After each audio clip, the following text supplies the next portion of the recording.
وقال الله تعالى في كلام المجيد والفرقان الحميد إن الله وملائكته يصلون على النبي يا أيها الذين آمنوا صلوا عليه وسلموا تسليما কোরআনের এই আয়াতটি কোথায় আছে?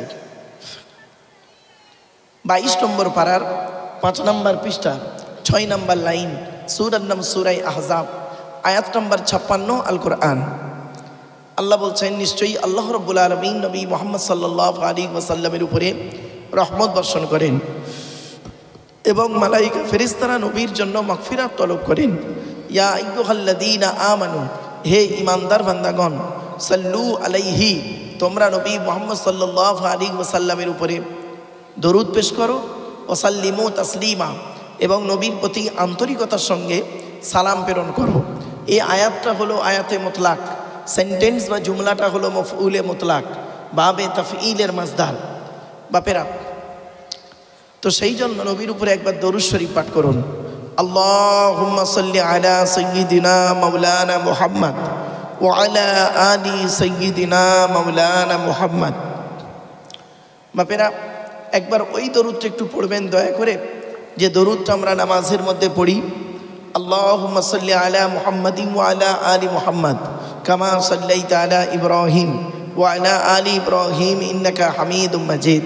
আল্লাহুম্মা বারিক আলা মুহাম্মদ ওয়া আলা আলি মুহাম্মদ কামা বারাকতা আলা ইব্রাহিম ওয়া আলা আলি ইব্রাহিম ইন্নাকা হামিদুম মাজিদ।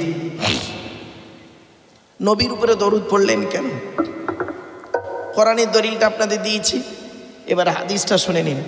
আল্লাহ নবী বলছেন, মান সাল্লা আলাইকা ওয়াহিদাতান সাল্লাল্লাহু আলাইহি আশারা, যে ব্যক্তি আমার উপরে একবার দরুদ শরীফ পাঠ করবে, আল্লাহ রাব্বুল আলামিন তার নামায় আমল নামায় 10টা নেকি লিখে দেবে। জোরে বলুন সুবহানাল্লাহ। আরেকটা হাদিস, মান সাল্লা আলাইকা আশারান ফি আউয়ালি নাহারি ওয়া আশারান ফি আখিরি নাহারি নালাতহু শাফাআতি ইয়াউমাল কিয়ামাহ। আল্লাহ নবী বলেন, যে ব্যক্তি দিনের শুরুতে আমার উপরে 10 বার দরুদ শরীফ পাঠ করবে, দিনের শেষে আমার উপরে 10 বার দরুদ শরীফ পাঠ করবে, ওই ব্যক্তির শাফাত সুপারিশ আমি মুহাম্মদ সাল্লাল্লাহু আলাইহি ওয়াসাল্লাম কিয়ামতের মাঠে আল্লাহ খুবই নিকটবর্তী করে দেবে। জোরে বলুন সুবহানাল্লাহ। তো আমরা দরুদ শরীফটা বেকার পড়লাম না। दीन मिला ईमान मिला पढ़ने के लिए कुरान मिला, जो कुछ देने का था सब कुछ दिलवा दिया कमली वाले ने, कलिमा तय्यबा ला इलाहा इल्लल्लाह। पढ़ें बाबा, ला इलाहा इल्लल्लाह, ला इलाहा इल्लल्लाह मुहम्मदुर रसूलुल्लाह সাল্লাল্লাহু আলাইহি ওয়াসাল্লাম। এই যে কালেমায়ে তয়্যিবা জিকির যে আমরা করি, এই জিকির শব্দের একাধিক অর্থ হয়। শুধু জিকির মানে ভাববেন না লা ইলাহা ইল্লাল্লাহ বারে বারে বলার নাম জিকির। জিকির শব্দের একাধিক অর্থ হয়। আমি কয়েকটা অর্থ আপনাদের কাছে পেশ করছি। এক নম্বর হলো, জিকির মানে হলো কোরআন। কি বললাম? জোরে বলুন, কোরআন। দলিল কোরআনই আল্লাহ বলছেন, ইন্না নাহনু নাযালনা যিকরা ওয়া ইন্না লাহু লাহাফিজুন। 14 নম্বর পারার 1 নম্বর পৃষ্ঠা 9 নম্বর লাইন, সূরার নাম সূরা হিজর, আয়াত নম্বর 9 আল কোরআন। আল্লাহ বলছেন, আমি আল্লাহ জিকির নাজিল করেছি, তার মানে আমি আল্লাহ কোরআন নাজিল করেছি। ওয়া ইন্না লাহু লাহাফিজুন, আর ওই জিকিরের হেফাজত করার মালিক হলাম আমি আল্লাহ, তার মানে এই কোরআনের হেফাজতকারী করার মালিক হলাম আমি আল্লাহ। জোরে বলুন সুবহানাল্লাহ। তাহলে জিকির শব্দের 1 নম্বর অর্থ কি বললাম? আরে ভাই কথা বলুন না আপনারা, কোরআন। 2 নম্বর, জিকির মানে হলো উপদেশ। কি বললাম? উপদেশ। দলিল কোরআনে আল্লাহ বলছেন, ফাযাক্কির বিল কুরআনি মান ইয়াখাফু ওয়াঈদ। 26 নম্বর পারার 19 নম্বর পৃষ্ঠার একেবারে 12 নম্বর লাইন, সূরার নাম সূরা কাফের 45 নম্বর আয়াত। আল্লাহ বলছেন, নবী মানুষদেরকে উপদেশ দান করো। কিসের মাধ্যমে উপদেশ দেবে? বিল কুরআন, কোরআনের মাধ্যমে মানুষকে উপদেশ দান করো। এখানে জিকির মানে হলো উপদেশ। তাহলে একটা মানে বেরোলো কি? কোরআন জিকির মানে, আর একটা মানে কি বেরোলো? উপদেশ। এবার আর একটা মানে দেখুন কিরম বেরোচ্ছে। জিকির মানে হলো স্মরণ করা বা মনে করা। কি বললাম? স্মরণ করা বা মনে করা। কোরআনে আছে ফাজকুরুনি আযকুরুকুম ওয়াশকুরুলি ওয়ালা তাকফুরুন। 2 নম্বর পারা 2 নম্বর পৃষ্ঠার 11 নম্বর লাইন, সূরার নাম সূরা বাকারার 152 নম্বর আয়াত। আল্লাহ বলছেন ফাজকুরুনি আযকুরুকুম ওয়াশকুরুলি ওয়ালা তাকফুরুন। তোমরা আমাকে স্মরণ করো, আমি আল্লাহও তোমাদের স্মরণ করব। জোরে বলুন সুবহানাল্লাহ। 4 নম্বর জিকির মানে হলো নামাজ। কি বললাম? জিকির মানে নামাজ। কোরআনে আছে ইয়া আইয়ুহাল্লাযীনা আমানু ইযা নুদিয়া লিস-সালাতি মিন ইয়াউমিল জুমুআতি ফাসআউ ইলা যিকরিল্লাহি ওয়া যারুল বাই'a যালিকুম খায়রুল লাকুম ইন কুনতুম তা'লামুন। 28 নম্বর পারা 13 নম্বর পৃষ্ঠা 6 নম্বর লাইন, সূরার নাম সূরা জুমার 9 নম্বর আয়াত। আল্লাহ বলছেন হে ঈমানদার বান্দাগণ, জুমার দিনে যখন আজান দিয়ে তোমাকে আহ্বান করা হবে, ফাসাউ ইলা যিকিরিল্লাহ, তোমরা ছুটে চলে এসো নামাজের দিকে, আল্লাহ জিকিরের দিকে চলে এসো। তার মানে কি? ছুটে চলে এসো কিসের দিকে? নামাজের দিকে। এখানে জিকির মানে লা ইলাহা ইল্লাল্লাহ বলা নয় বাবা, জিকির মানে হলো নামাজ। কটা মানে বেরোচ্ছে দেখতে পাচ্ছেন? আপনারা তো একটাই জানতেন, জিকির মানে শুধু লা ইলাহা ইল্লাল্লাহ বলা না বাবা। চলেন এবার আসছি, জিকির মানে হলো গবেষণা করা, চিন্তা ভাবনা করা। কোরআনে আল্লাহ বলছেন আল্লাযীনা ইয়াযকুরুনাল্লাহা কিয়ামান ওয়া কুউদান ওয়া আলা জুনুবিহিম ওয়া ইয়াতাফাক্কারুনা ফি খালকিস সামাওয়াতি ওয়াল আরদ। পবিত্র কোরআনে 4 নম্বর পারা 14 নম্বর পৃষ্ঠা 9 নম্বর লাইন, সূরার নাম সূরা আল ইমরানের 191 নম্বর আয়াত। আল্লাহ বলছেন যারা আমাকে দাঁড়িয়ে বসে শুয়ে স্মরণ করে আর কি করে, ওয়া ইয়াতাফাক্কারুনা ফি খালকিস সামাওয়াতি ওয়াল আরদ, আমি আসমান পৃথিবী জমিনকে কিভাবে সৃষ্টি করেছি সেটাকে নিয়ে যারা চিন্তা ভাবনা করে। এখানে জিকির মানে হলো গবেষণা করা। আবার দেখেন জিকির মানে হলো ভয় করা। কি বললাম বাবা? ভয় করা। দলিল কোরআনে আল্লাহ বলছেন ফাইজা কুদিয়াতিস সালাতু ফান্তাশিরু ফিল আরদি ওয়াবতাগু মিন ফাদলিল্লাহ ওয়াজকুরুল্লাহা কাসীরান লাআল্লাকুম তুফলিহুন। পবিত্র কোরআনের 28 নম্বর পারা 13 নম্বর পৃষ্ঠা সূরা জুমার 10 নম্বর আয়াত। আল্লাহ বলছেন যখন নামাজ কমপ্লিট হয়ে যাবে, ফান্তাশিরু ফিল আরদি, জমিনের মধ্যে ছড়িয়ে পড়বে, ওয়াবতাগু মিন ফাদলিল্লাহ, আল্লাহর করুণা অন্বেষণ করবে, মানে হালাল ইনকাম করবে, ওয়াজকুরুল্লাহা কাসীরা, আল্লাহকে বেশি বেশি করে ভয় করবে। তাহলে কি হবে? লাআল্লাকুম তুফলিহুন, তাহলে তুমি পৃথিবীতে সফলকামী হবে। জোরে বলুন সুবহানাল্লাহ। তাহলে এখানে হলো জিকির মানে হলো ভয় করা।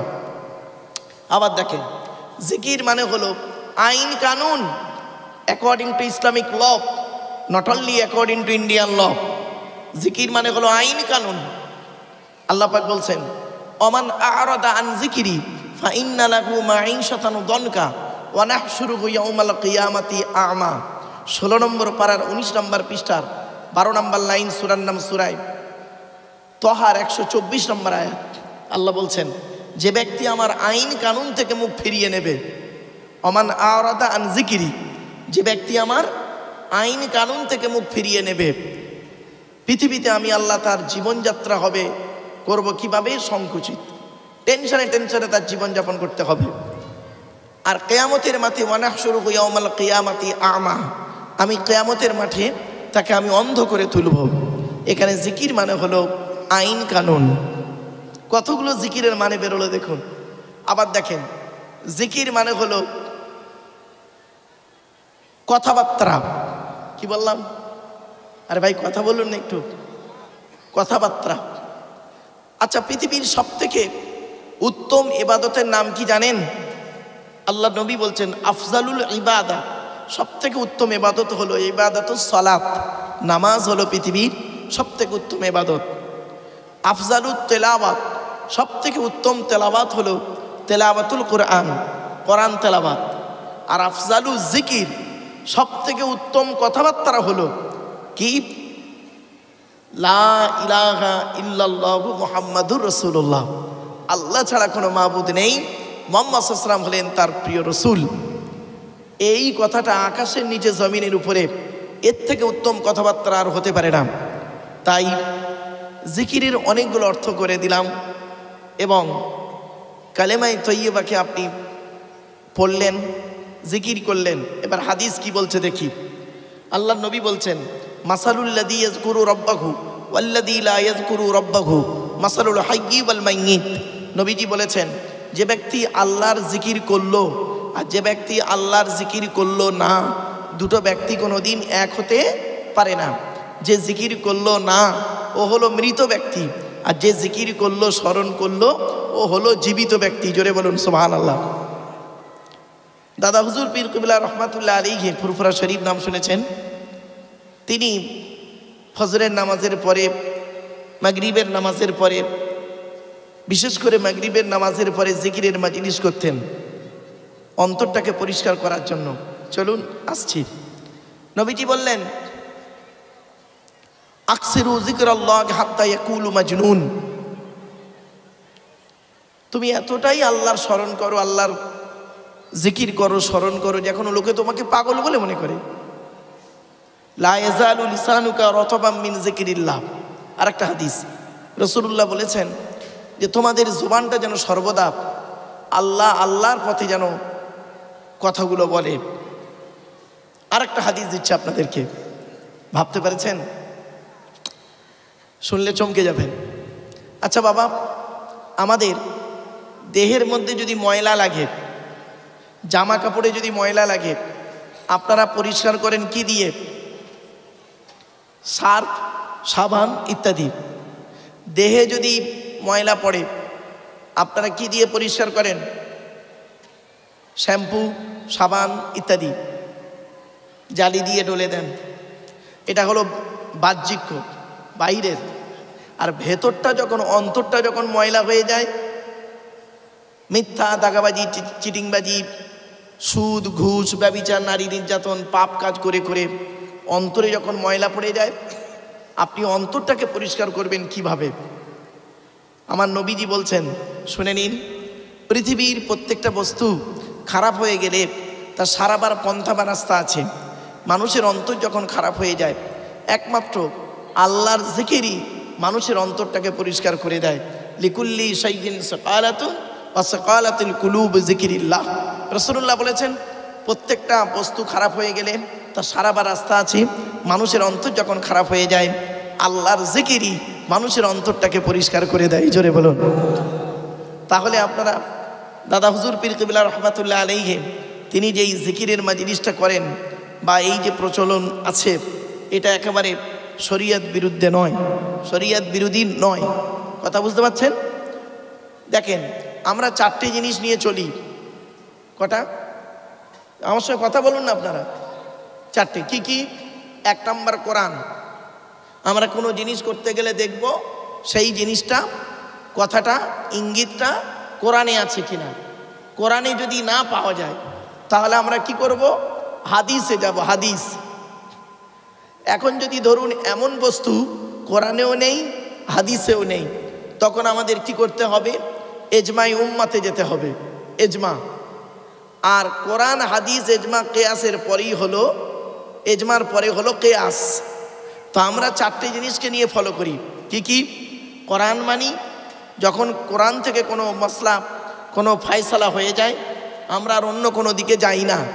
কিছু বুঝতে পারছেন আমার ভাষা? কোরআন থেকে যখন আমরা পেয়ে যাই তখন অন্য দিকে আর যাই না। কোরআনে যদি না পাওয়া যায় তখন আমরা হাদিসগুলোকে ফলো করি। হাদিসে যদি পেয়ে যাই তাহলে অন্য দিকে আর যাই না। কোরআন হাদিসে যদি না পাওয়া যায় তখন আমরা কি করি? এজমা এবং কিয়াসের দিকে যাই। একটা উদাহরণ দেবো? বাবা দেবো? আচ্ছা বলুন, বেটা ছেলে মারা গেলে কটা কাফন? 3টে। কটা? 3টে দেন আপনারা। আর মেয়ে ছেলে মারা গেলে কটা কাফন? 5টা। বাহ। এখন ধরুন একটা হিজড়ে যদি মারা যায় তার কটা কাফন দেবেন বলুন? এটা তো আপনি কোরআনেও পাবেন না, হাদিসেও পাবেন না। তখন কি হবে? তখন আপনাকে কি করতে হবে? এজমা এবং কিয়াসের দিকে যেতে হবে। কোরআন হাদিসকে সামনে রেখে, কোরআন হাদিস ছেড়ে নয়, কোরআন হাদিসকে সামনে রেখে এজমা কিয়াসের দিকে যেতে হবে।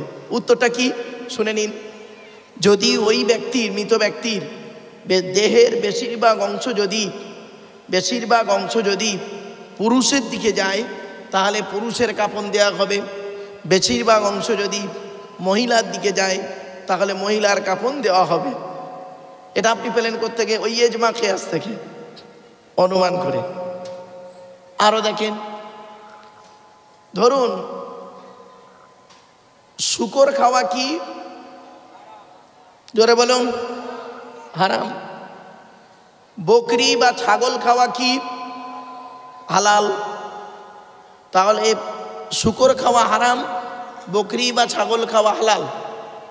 এখন ধরুন একটা প্রাণী পাওয়া গেছে এই নদিয়া ডিস্ট্রিক্টে বা জঙ্গলে, এমন একটা প্রাণী পাওয়া গেছে যে প্রাণীটার অর্ধেকটা শূকরের মতো দেখতে আর অর্ধেকটা ছাগলের মতো দেখতে। এখন ওই প্রাণীটা খাওয়া যাবে না যাবে না? এই দেখেন কি ঝামেলায় পড়লেন দেখলেন। ওরে বাবা, প্রাণী হয়তো আপনারা হয়তো বলছেন এরম প্রাণী হয় নাকি, তাই তো? শুনে নিন, প্রাণী কটা দেখেছেন? প্রাণী কত রকমের দেখেছেন? যারা প্রাণী বিজ্ঞানী তারাই জানেন কত রকমের সৃষ্টি জীব পৃথিবীতে আছে, একমাত্র আল্লাহই জানে। গুণে শেষ করা যাবে না, গুণে শেষ করতে পারবেন না পৃথিবীতে কত রকমের আল্লাহ পাকের সৃষ্টি জীব আছে। শুনে নিন, এর উত্তরটা কি? ওই প্রাণীটার স্বভাবটা যদি শূকরের মতো হয় তাহলে খাওয়া হারাম, ওই প্রাণীটার স্বভাবটা যদি ছাগলের মতো হয় তাহলে খাওয়া হালাল। দেখলেন, এটা কোরআনেও পাবেন না, হাদিসেও পাবেন না। এই জন্য আরেকটা উদাহরণ দিচ্ছি, দেখেন টাটকা উদাহরণ। আচ্ছা বাবা, আমি হাতে ঘড়ি পরে আছি, দেখতে পাচ্ছেন? বলুন না, ঘড়ি পরে আছি। আচ্ছা, নবীজির যুগে কি এই ঘড়ি ছিল? সাহাবীদের যুগে কি ঘড়ি ছিল? ছিল না তো। তাবিঈদের যুগে ঘড়ি ছিল? ঘড়ির জন্ম হয়েছে খুব যদি 1000 বছর ধরি, খুব মেরে কেটে জাস্ট ধরে নিচ্ছি একটা, তো নবীর যুগে ছিল না, সাহাবীদের যুগে ছিল না। তাহলে এখন এই যে বস্তুটা আমি হাতে পরে আছি বা অনেকে হাতে পরে আছেন, এটাকে জায়েজ না না জায়েজ? বলুন, কি করে জায়েজ পেলেন? কোরআনেও নেই, হাদিসেও তো নেই। কোরআনেও নেই, হাদিসেও নেই, আপনি এটাকে জায়েজ বলবেন কি করে? যেহেতু কোরআনেও ইঙ্গিত নেই, হাদিসেও ইঙ্গিত নেই। বুঝতে পারছেন? এইটার জন্য হয়ে গেল কিয়াসের, এজমা কিয়াসের প্রয়োজন। আবার দেখেন, আবার একটা বলছি, আমি ঘড়িটা পরে আছি কোন হাতে? বাম হাতে। অনেকে ঘড়ি পরে ডান হাতে, তাই তো নাকি? হ্যাঁ, তা আমি বাম হাতে পরে আছি, আর একজন ডান হাতে পরে আছে, কোনটা ঠিক? বলুন, ডান হাতটা ঠিক না বাম হাতটা ঠিক? হয়ে গেছে, হয়ে গেছে, এখানেই শেষ। শোনেন, দুটোই ঠিক। কোথায় পেলেন আপনি? শুনে নিন, আল্লাহর নবীর যুগে ঘড়ি ছিল না। নবীজি হাতে একটা আংটি ব্যবহার করতেন, আংটি। আংটিতে লেখা থাকতো কি? আল্লাহ, রসুল, মোহাম্মদ, এই 3টে শব্দ লেখা থাকতো। তো নবীজি করতেন কি? যখন চিঠি দিতেন, ওই চিঠির শেষে স্টাম্পটা মেরে দিতেন। কিছু বুঝতে পারছেন আমার ভাষা? তো নবীজি ডান হাতের শাহাদাত আঙুলে আংটিটা পরে থাকতেন। ভালো করে শিখে নিন, জেনে নিন অন্তত। মাঝে মাঝে নবীজি করতেন কি? এই ডান হাত থেকে খুলে নিয়ে বাম হাতের কোড়ে আঙুলে পরে বসে থাকতেন। ডান হাতের এই আঙুল থেকে খুলে নিয়ে বাম হাতের কোড়ে আঙুলে পরে বসতেন মাঝে মাঝে। তো সাহাবীরা জিজ্ঞাসা করলেন, ইয়া রাসূলুল্লাহ, আপনি এই ডান হাত থেকে আংটিটা মাঝে মাঝে খুলে বাম হাতে পরেন কেন? বাম হাতের ছোট আঙুলে। নবীজি বললেন, শোনো, আমার ভয় হয় আমার ইন্তেকালের পরে কোনো মানুষ যদি এটাই মনে করে নেয় নবী যেহেতু ডান হাতে আংটিটা পরত, ডান হাতটাই আল্লাহর দেওয়া হাত, বাম হাতটাই মনে হয় শয়তানের দেওয়া হাত, যাতে করে এই গোঁড়ামিটা ওদের মধ্যে যাতে না থাকে, সেজন্য আমি মুহাম্মদ সাল্লাল্লাহু আলাইহি ওয়াসাল্লাম পৃথিবীতে জীবিত থাকা অবস্থায় আমি করলাম কি, আমি ডান হাত বাম হাত দুই হাতই ব্যবহার করে গেলাম। এখান থেকে গবেষণা করে এলো ঘড়ি। ঘড়িটা কি করে এলো? তো নবী তো ঘড়ি পরেননি। নবীজি আংটিটা ব্যবহার করতেন কেন?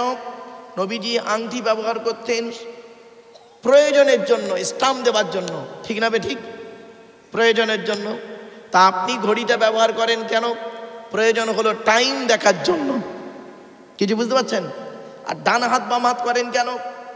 নবীজি যেহেতু আংটিটা ডান হাতেও পড়েছে বাম হাতেও পড়েছে, ওই আংটিকে কেয়াস করে ঘড়ি ব্যবহার করা হয়েছে। একে বলে অনুমান। ওই আংটিটাকে অনুমান করে, কেয়াস, কেয়াস মানে কি? অনুমান। কি বললাম? ওই অনুমান করে, ওইটাকে অনুমান করে এইটাকে জায়েজ করা হয়েছে। কিছু বুঝতে পারছেন? আর একটা শিখে নিন, এগুলো শিখে নিন। এ ওয়াজ পরে বুঝতে পারবো না, আমি চলে যাবার পর। আচ্ছা, নবীজি সারা জীবন তো দাঁড়িয়ে পেচ্ছাপ ফিরে, বসে পেচ্ছাপ ফিরেছেন, ঠিক না বে ঠিক? আরে ভাই বলুন না, একটু কথা বলুন না আপনারা। নবীজি সারা জীবন বসে পেচ্ছাপ ফিরেছেন, কিন্তু নবীজি জীবনে একবার দাঁড়িয়ে পেচ্ছাপ ফিরেছিলেন, একবার দাঁড়িয়ে পেচ্ছাপ ফিরেছিলেন। এখন আপনাকে আমি প্রশ্ন করছি, আপনি কলকাতায় গিয়েছেন, কলকাতার যে পেচ্ছাপখানাগুলো আছে, টয়লেটগুলো আছে, দেখবেন বসার কোনো প্লেস নেই। যদি বসেন না, গায়ে নোংরা লেগে যাওয়ার সম্ভাবনা বেশি, বিশেষ করে ধর্মতলায়, ধর্মতলার বাস স্ট্যান্ডে। এখন আপনি ওখানে গিয়ে কি করবেন বলুন? যেহেতু নবী তো দাঁড়িয়ে বসে পেচ্ছাপ ফিরেছেন, তাহলে আপনাকে বসে পেচ্ছাপ ফিরতে হবে।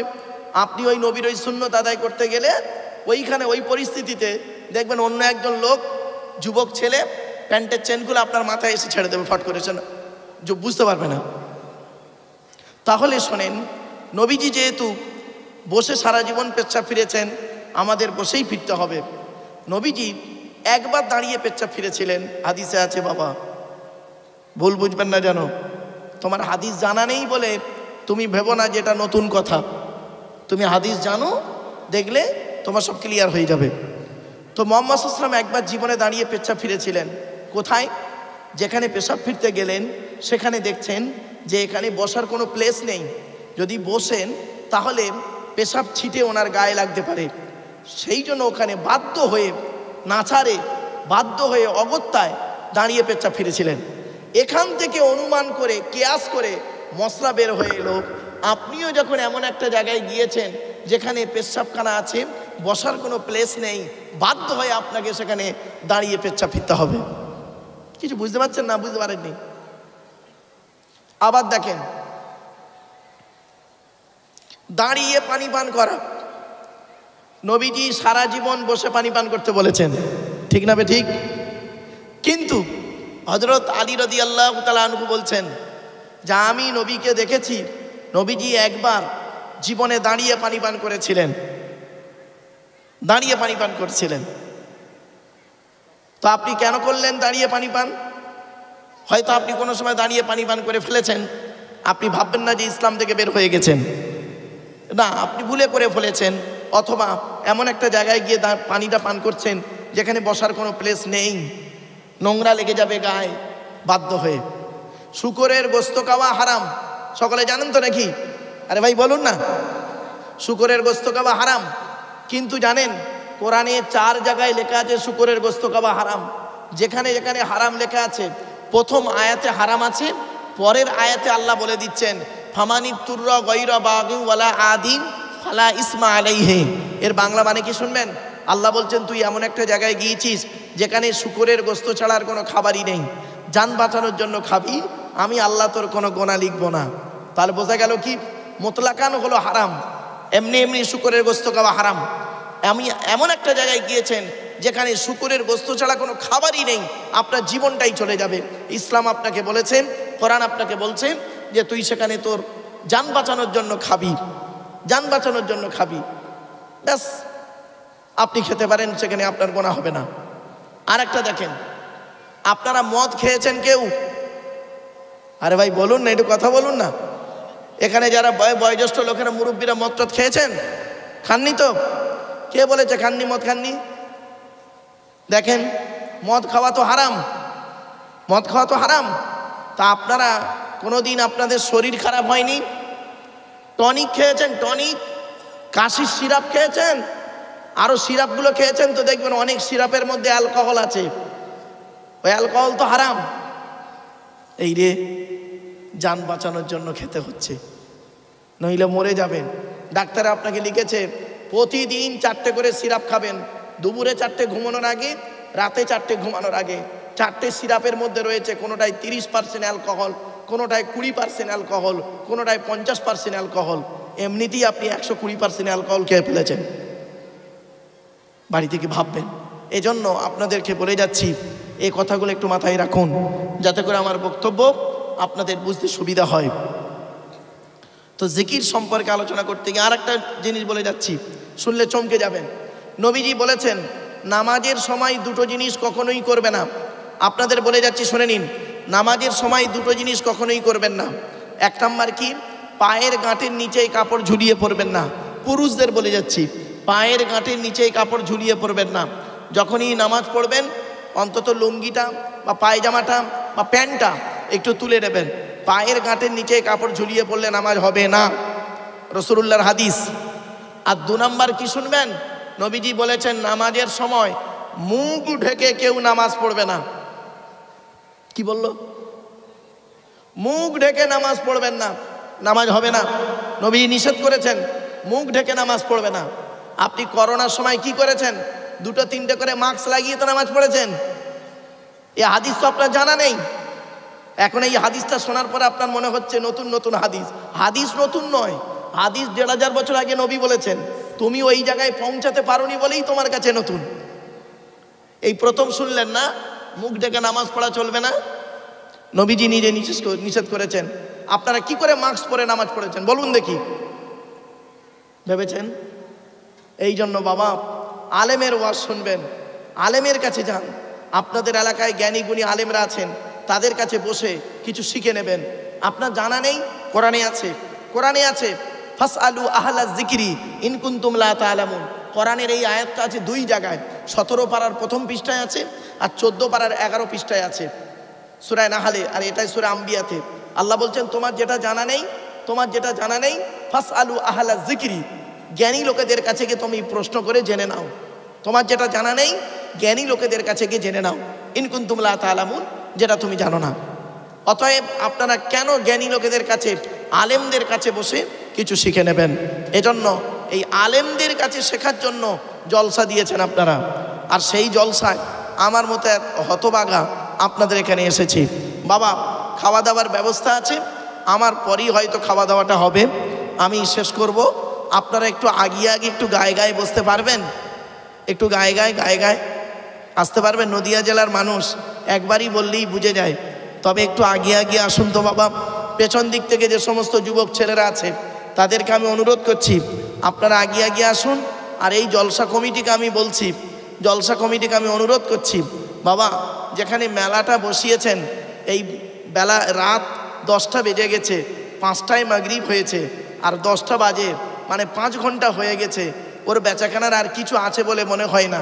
অতএব যে সমস্ত মেয়ে ছেলেরা অবাধভাবে ঘোরাফেরা করছে ওদেরকে গিয়ে বলুন, কমিটির ছেলেরা, যে তোমরা মেয়েদের বসার জায়গা ওটা নাকি ভাই, হ্যাঁ মহিলাদের বসার জায়গা আছে, তোমরা মহিলাদের বসার জায়গায় মহিলারা চলে যাও, আর ছেলেদের বসার জায়গায় ছেলেরা চলে এসো। তাই আমি অনুরোধ করছি বাবা, আপনারা এই মেলাগুলোকে এবার একটু বন্ধ করে দিলে মনে হয় ভালো হয়, কারণ 10টা বেজে গেছে, মানে অনেকটাই রাত হয়ে গেছে। আর কয়েক মিনিট আমি আপনাদের কাছে বক্তব্য রাখবো, তারপরে বক্তব্য শেষের পথে আমি নিয়ে যাব। জ্ঞানী গুণী বুদ্ধিজীবী মানুষ আপনারা আমার এই কথাগুলোকে একটু ফলো করুন। মুহাম্মাদুন বাশারুন, মুহাম্মাদুন বাশারুন লাইসা কাল বাশারি ইয়াকুতুন হাজারুন লাইসা কাল হাজারি বালাগাল উলা বিকামালিহি কাশাফান দুজা বিজামালিহি حسنت جميع خصاله صلوا عليه وآله اللهم صل على سيدنا مولانا محمد وعلى آل سيدنا مولانا محمد اللهم آمين ربنا ظلمنا أنفسنا وإن لم تغفر لنا وترحمنا لنكونن من الخاسرين ربي زدني علما ربي ارحمهما كما ربياني صغيرا رب العالمين সন্ধ্যা থেকে নিয়ে এখন পর্যন্ত বহু আলেম উলামা জ্ঞানী গুণী বুদ্ধিজীবীরা বিভিন্ন দিক নিয়ে আলোচনা করেছেন। আমি অধম গুনাহগার, তেমন তো কিছুই জানি না, আমার নিজস্ব বলার কোনো ক্ষমতাই নেই। সুবহানাকা লা ইলমা লানা ইল্লা মা আল্লামতানা ইন্নাকা আনতাল আলিমুল হাকিম। রব্বুল আলামিন যা কিছু বলাবেন, শোনাবেন, পড়াবেন, আল্লাহ আমাদের আমল করার তৌফিক দান করুন। ওগো দয়াময়, এই নদিয়া জেলার মানুষ, চাপড়া থানার অন্তর্গত এই নদিয়া জেলার মানুষ, বাগমারার মানুষদের জন্য আল্লাহ আমরা সকলে দোয়া চাইছি। আমরা কোরআন হাদিস ইজমা কিয়াস মোতাবেক আলোচনা করা, বক্তা শ্রোতা আমল করার তৌফিক দান করুন। রব্বি ইশরাহ লি সাদরি ওয়া ইয়াসসির লি আমরি ওয়াহলুল উকদাতাম মিন লিসানি ইয়াফকাহু কওলি। আল্লাহুম্মা ইন্না নাসআলুকা ইলমান নাফিয়া ওয়া আমালান মুতাকাব্বালা ওয়া রিজকান হাসানা ওয়া হালালান তাইয়্যিবা। রব্বুল আলামিন এই জলসার সভাপতি, সেক্রেটারি, কেশিয়ার কমিটি, বক্তা শ্রোতা, মাদ্রাসার সভাপতি, সেক্রেটারি, কেশিয়ার কমিটি, শিক্ষকগণ, শিক্ষার্থী, শিক্ষা দরদি, শিক্ষাকর্মী সকলকে আল্লাহ আপনি কবুল করে নিন। হালাল মাল থেকে তাবারুককে আল্লাহ আপনি কবুল করে নিন। দয়া করে মেহেরবানি করে আল্লাহ আমাদের এই আলোচনাকে আপনি কবুল করে নিন। সুবহানা রব্বিকা রব্বিল ইজ্জাতি আম্মা ইয়াসিফুন ওয়া সালামুন আলাল মুরসালিন ওয়ালহামদুলিল্লাহি রব্বিল আলামিন। ওয়াজআল আখিরা কালামিনা ইনদাল মাউতি লা ইলাহা ইল্লাল্লাহু মুহাম্মাদুর রাসূলুল্লাহ সাল্লাল্লাহু আলাইহি ওয়াসাল্লাম। Sadr Jalsa, in the name of Allah, the most merciful, most beneficent, peace be to Allah, Lord of the world, স্বনামধন্য, সুনির্বাচিত, মহামান্য আজকের মাহফিলের সভাপতি সাহেব, আমন্ত্রিত উলামা হযরত, দিন দরদি, ইসলাম দরদি, মুমিন মুত্তাকি মুসলমান, সালেহ নেককার আল্লাহওয়ালা বাবাজিরা, আমার যুবক ভাইয়েরা, স্নেহের কচি কচি বাচ্চারা, পর্দার অন্তরাড়ালে পর্দানসীনা ধার্মিকা, স্নেহময়ী মমতাময়ী আমার মা ও বোনেরা, তারও সাথে জানাই আমার আওয়াজ শ্রবণকারী মুসলিম ও মুসলিম সমস্ত জাতির মানুষেরা, মহান আল্লাহ পাকের দরবারে শুকরিয়া আদায় করি যে রব্বুল আলামিন আমাকে আপনাকে বসিয়েছেন সেই মাগরিবের নামাজের পর থেকে নিয়ে কিছুক্ষণ কোরআন হাদিস ইজমা কিয়াসের আলোচনা শোনার, বোঝার, আমল করার জন্য। সেই পরওয়ারদিগার বেনিয়াজের দরবারে প্রাণ খুলে ভক্তি ভরে উচ্চ আওয়াজে একবার শুকরিয়া আদায় করি, বলুন আলহামদুলিল্লাহ।